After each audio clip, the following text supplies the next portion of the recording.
Mauricio Pochettino is not playing around. Today we learned that Poch wants to sign 3 more players in the January window, and to move on, my friends, we discussed the crazy reports surrounding our failed effort for Endrick, and we have more reports surrounding Brazilian wonderkids that we're hoping to sign. So my friends, hit that like button, share your thoughts and opinions. Shout out to every one of the callers that came on the show last night. I'm doing something a bit new. I'm trying to introduce a live call-in show. So if you guys want to see this for yourselves, I recommend that you click on the card above to catch yesterday's video in case you guys want to feature for the next one later this week. So I hope you guys enjoy, and without wasting any more time, let's tackle the big story this afternoon, as reported by Nizar Kinsella. And after yesterday's disappointing defeat against Everton, Pochettino is not holding back anymore. In his post-match press conference, he called for more January additions to be made, and you guys are seeing his quotes on screen right now. I'm going to paraphrase things, due to timing, and he reiterated quite a lot of times that we have scoring-related issues and height issues as well too. Now, Poch may feel like if we score the first goal, we would be in a lot more control in games, and his system would make a lot more sense. But then I look at the game yesterday, I see Broja isolated throughout the entirety of the game. I see no attacking connection between midfield and our attack. And what good efforts did we make against Everton? I can't remember one clear-cut opportunity against them. It was not there. So listen, I get what Pochettino's saying, but it seems like Poch is addressing concerns around aggression and goals in the team. And today, the Standard report that Poch wants a new centre-back, a new midfield player, and a new striker. Wow. And I feel like when a manager is calling for a new player in each major position, he's basically saying that he's not satisfied with the players he has at his disposal right now.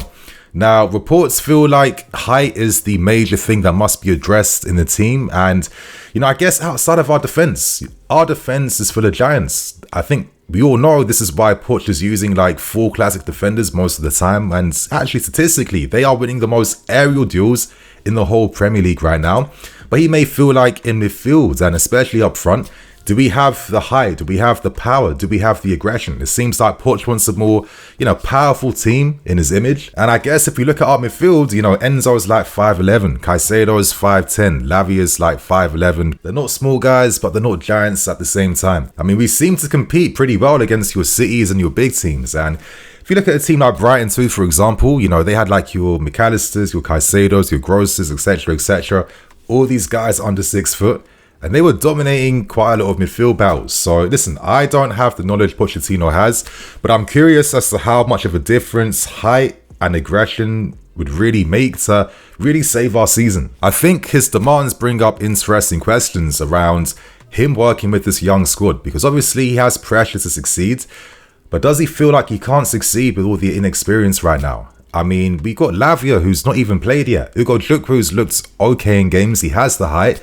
And obviously with Caicedo, Enzo, Conor Gallagher, that's a few numbers in midfield already. To add another additional midfield player, it gets me curious as to what position we'd actually sign. Would this be another DM? Could this be a more advanced box-to-box midfield player? Who would this experienced guy in midfield be? And of course, arguments could be made that Pochettino was hired to get the best out of a young team, to develop these guys, to help them grow and to make them become better players. So is this an example of Pochettino throwing the towel in already, giving up on wanting to work with young guys and demanding that more experienced players come in to help him achieve the objectives that he wants to do? When you're calling for another new centre-back, a midfield player and another attacking player, that's a big statement you're making. I feel like our defense, are they necessarily at fault for us losing games? I'm not too sure. I feel like we have a defense that has great potential there, and to add another player in there already during this season too, how will that help things in terms of squad balance and competition? Is there a fear that we could have another bloated squad if Pochettino's demands do get met? Now obviously, naturally, if the board decides to give in to Pochettino, which again, there's more arguments here, and I know I'm being quite fluid with things, but if you remember, Poch was asking for experience in the summer. Guys like Sadio Mane, guys like Lautaro Martinez, and he got none of them, and he accepted the players that were given towards him.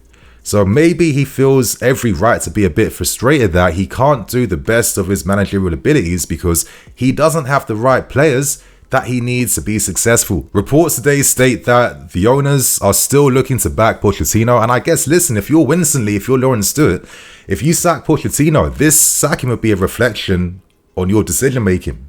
And you're planning around this football club. So I can't imagine that these guys would move this hastily in terms of sacking Pochettino. So would it surprise me if we go to sacrificing players, bringing new guys? I mean, you're looking at Conor Gallagher. Still hasn't signed a new contract yet, even though he brings the aggression that Pochettino is clearly asking for. Of course, guys like Malang Sarr, who's still at the club, Trevor Chalobah, Ian Maatson. Could we see Madueke leaving? Armando Broja. So there's a few guys that could potentially be sacrificed. No surprise that they're all common grads as per. And I guess if the boards commit to Pochettino's demands, let's hope that we see a turnaround. Over the past 18 months, we've seen 1 million signings at this football club. And what is the guarantee that signings is the solution now to helping us climb up the table? You could argue that is Pochettino doing enough in games sometimes to help us, get the first goal. When I see this young team, the inexperience, the vibe I get from us right now is that we're a more expensive Borussia Dortmund, a more expensive Brighton.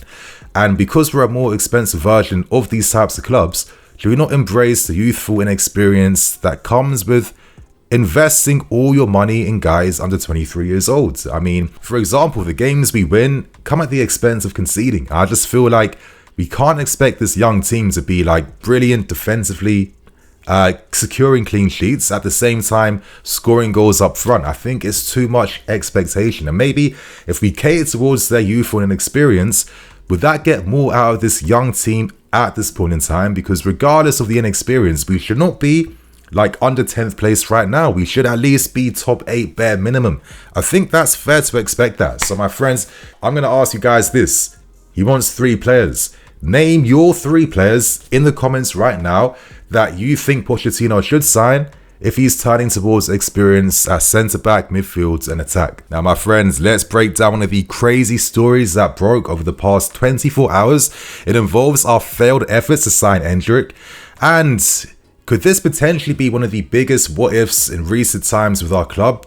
Due to not signing Endrick when it seems like we were by far the clear favourites and front runners.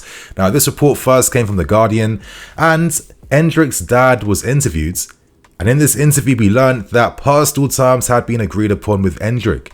Now, I remember during the summer, there was a lot of positivity and there was a lot of hope that we could secure him. Lots of positive talks. These also came out from Brazil as well too. So when we didn't sign him, there was a bit of surprise because it's like, I thought we were the favourites right now.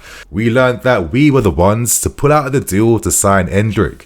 And the reasoning for this was due to the fact that we did not want to inflate the market for 16-year-olds. Now, I'm not going to lie, that sentence alone kind of concerns me. Is this where the game is going? Where we're going to be signing guys at, 15, 16, 17 for big money? It doesn't make sense, but you know what? I'm going to read what Endrick's dad had to say in this interview. We received an invitation from Chelsea, from the owner, and we went there to see the club and the country.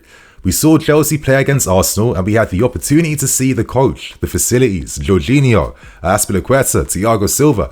They explained everything to us. We were introduced to the person who was going to help us settle in the country. She showed us the house we would live in, the school Endrick would attend, the church we would attend. Everything was in order for us with Chelsea, but in the end, everything fell apart at the last moment. I can't assure you 100% because I hadn't signed yet, but the agreement was concluded. I could already see myself living in London with all the codes. But then, during the night, my son's agent called and said that Chelsea's owners had pulled out of the deal because the price they had to pay for Endrick would inflate the market. It was 60 million in total for a 16-year-old boy who would arrive in the country almost 2 years later, and then Real Madrid's arrived. And wow, I think this is a very big and ballsy decision. And, we've spent so much money on guys who are 18 and under, and to have a chance to sign one of the next generation's best hopes in Endrick. To turn that down, it says quite a lot because you'll probably realistically never sign him again. And if he did flop up Real Madrid, I can't imagine other big clubs trying to sign him. I don't know, it's a bit of a weird one, but you know what? I might sound a bit crazy, but I love my club, but I also love the game. And a part of me kind of feels like I think Endrick going to Real Madrid was the best thing for football. And I'm saying this because, my friends, I have not seen us over the past 10 years plus take any young kid we've signed game to the next level. I've not seen it. And I have all these, like, you know, disastrous visions of what life would have been like for Endrick. I mean, you're coming to the Premier League, there's high expectations, you miss your first clear-cut chance, there's going to be pressure on you. The manager will definitely make you realise that mistake too. You'll probably be a super sub.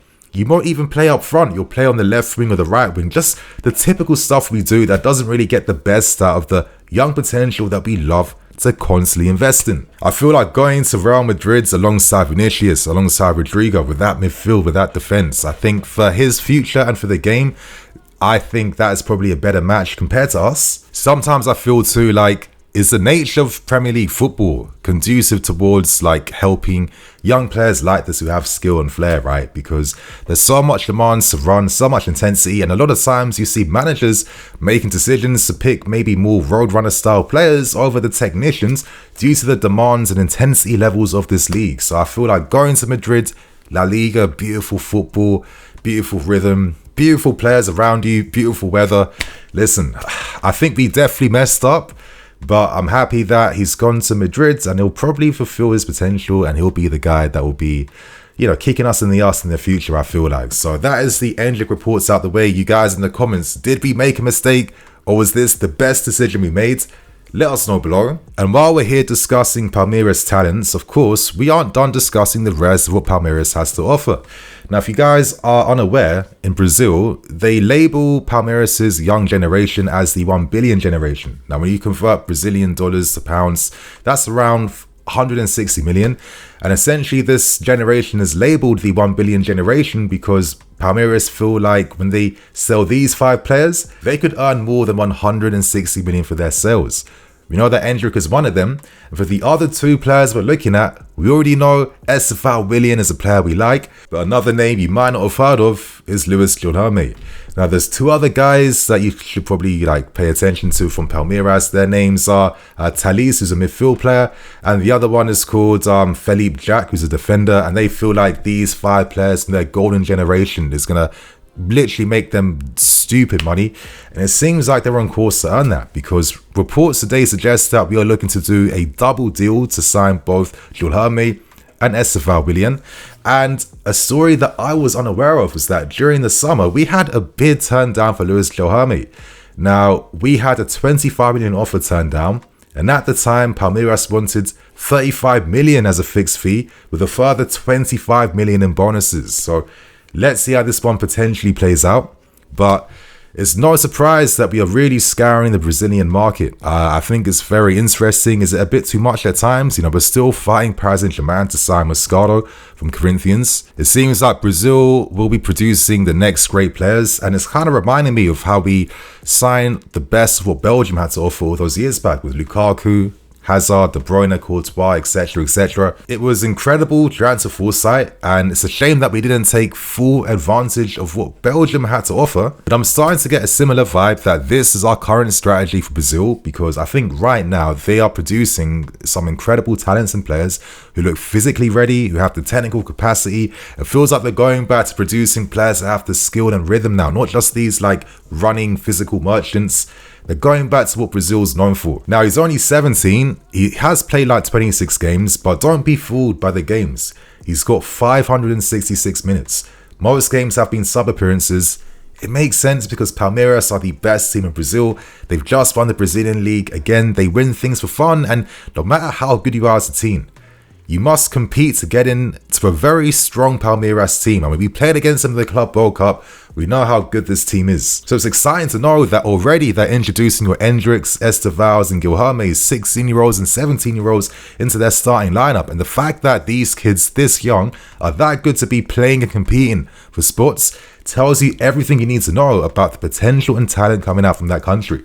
I'm going to end it with his. I know you guys are watching his performances on screen already, but I know this is one of the hardest topics for me to have a concrete opinion on, because I keep seeing positives and I keep seeing negatives. So for the sake of the video, I left things on a more like balanced take. And you know, with all these constant rumors we keep hearing, simmering behind the scenes behind a potential transfer ban, we could be hit for like 1 to 2 years, even more. It does maybe provide more context potentially as to why we are more aggressive in safeguarding our future with all these young buyers for the next few years. Because if we do get this transfer ban, if this is something that could be a possibility, you know, we're playing 4D chess right now. We'll have a conveyor belt of talent, part of our network clubs that we can turn towards during times of needs to reinvest back in the team, right? So if that's the play, if this is the real reason as to why we are, you know, so enamored to spend big on talents, because listen, we're spending first team money on teams that have barely played more than 50 games in their careers. You know, it's a very aggressive, and there's a bit of risk behind the strategy, of course, but if this is because of a potential transfer ban, I think it kind of paints all these stories now in new light. So, my friends, they are all these stories today. There is going to be a What We Learned video coming out later tonight, so stay tuned for that. If you guys want to take part in the next call-in show, click on the link above. And on that note, my friends, I'm the EFC. This is BlueLionsTV. I'll catch you guys later with some more videos. Cool.